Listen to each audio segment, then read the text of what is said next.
Steam hasn't always been the monolithic PC gaming storefront it is today. In 2006, Valve was still trying hard to get Steam in the hands of gamers, and, more importantly, developers.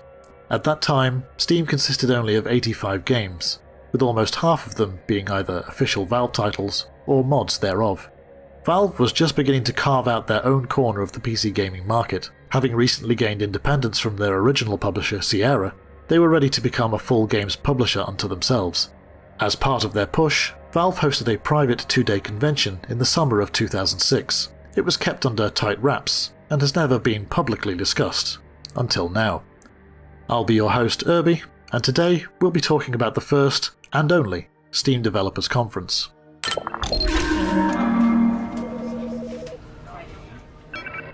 After the delays and leaks surrounding Half-Life 2's development, Valve's relationship with the gaming press began to change. By 2006, employees had begun regularly attending developer-focused conferences like SIGGRAPH and GDC. While these are mainly for industry professionals to share development knowledge and technology, they were still hotbeds for the gaming press.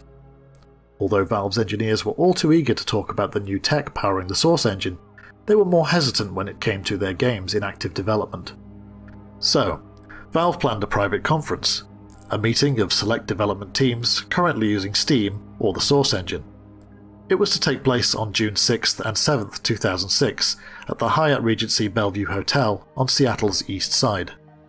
The conference mainly consisted of 18 talks given by various Valve employees on topics such as Source engine choreography, physics, debugging, and optimization.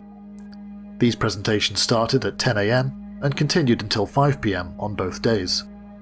This program list shows that the talks were full of arcane knowledge which was to be left in the hands of a select few teams. However, according to information from several Source engine license holders, videos of these talks were once available to anyone who held a license. Information is vague, but it appears that sometime in 2013 or 2014, the servers that contained these videos at Valve suffered a hardware malfunction, and all known data related to the conference was lost. At time of writing, none of these videos have resurfaced, and nobody is known to have copies. The only media which has ever surfaced from the conference is these screenshots of the Building Game Trailers video, given by Lars Jensvold and Mark Scaparo. They show a video from Half-Life 2's unreleased E3 2002 presentation, which was set in Nova Prospekt. This PowerPoint document was also leaked in its entirety sometime in 2017.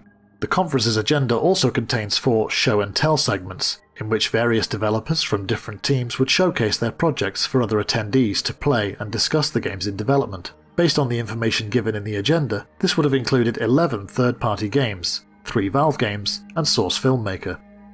The projects shown were The Crossing, They Hunger Lost Souls, Garry's Mod, Half-Life 2 Episode 4, The Ship, Sin Episodes, Red Orchestra, Terror Strike, which would later become Left 4 Dead, Half-Life 2 Episode 1, Portal, Source Filmmaker, Team Fortress 2, and 3 unknown third-party titles.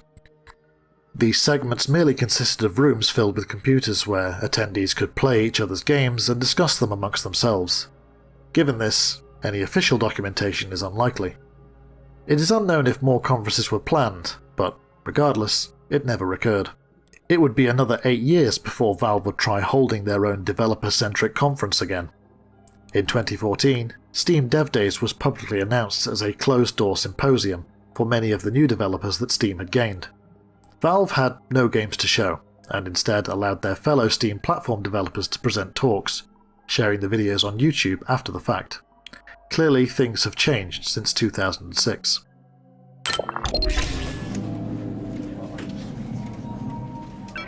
The Steam Developers Conference of 2006 was never spoken of publicly, which made information on the event scarce. It wasn't until 2019 that we at Valve Archive were able to discern of its existence. The first piece of evidence we found was a Google Plus post made by Valve employee Jeep Barnett in 2015, in which he tells the story of how he met Warren Spector. At the end of the post he says, "I didn't see Warren again until a year later when he was presenting a Junction Point Half-Life spin-off, and I was presenting Portal at the first and only Steam Developer Conference." This immediately piqued our interest. He clearly wasn't referring to Steam Dev Days, as the Junction Point Half-Life spin-off he was referring to was the first incarnation of Half-Life 2 Episode 4, which was later given to Arcane Studios before being cancelled altogether in 2007. Our next piece of evidence came from the resume of Einar Saukus, former They Hunger developer. Under Conference Presentations, Einar lists They Hunger Lost Souls, Steam Developers Conference, Valve Software, Bellevue, USA, June 7th, 2006. This gave us an exact date and further context to the types of projects shown at the conference. We knew it included official Valve titles like Portal, third-party titles like Episode 4, and licensed fan mods like They Hunger Lost Souls. The final piece of evidence came from a Reddit post by a Facepunch Studios developer named Deadbeef, who mentioned that he attended the conference in 2006. Upon us contacting him, he stated that Facepunch had been working out a deal with Valve to put Gary's mod on Steam. In light of all this, we contacted Gary Newman, the lead developer at Facepunch Studios.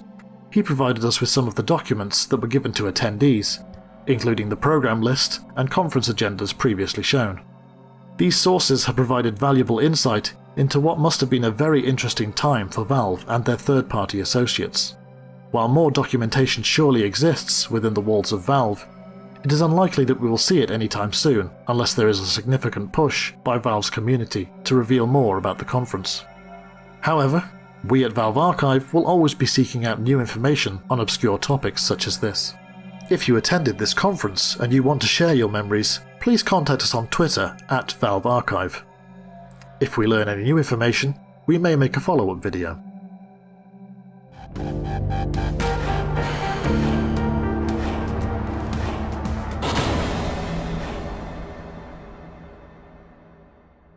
If you'd like to see more from us, consider supporting us on Patreon or Ko-fi with the links on screen. Remember to like, subscribe, and leave a comment if you liked this video. I've been your host Irby, thanks for watching.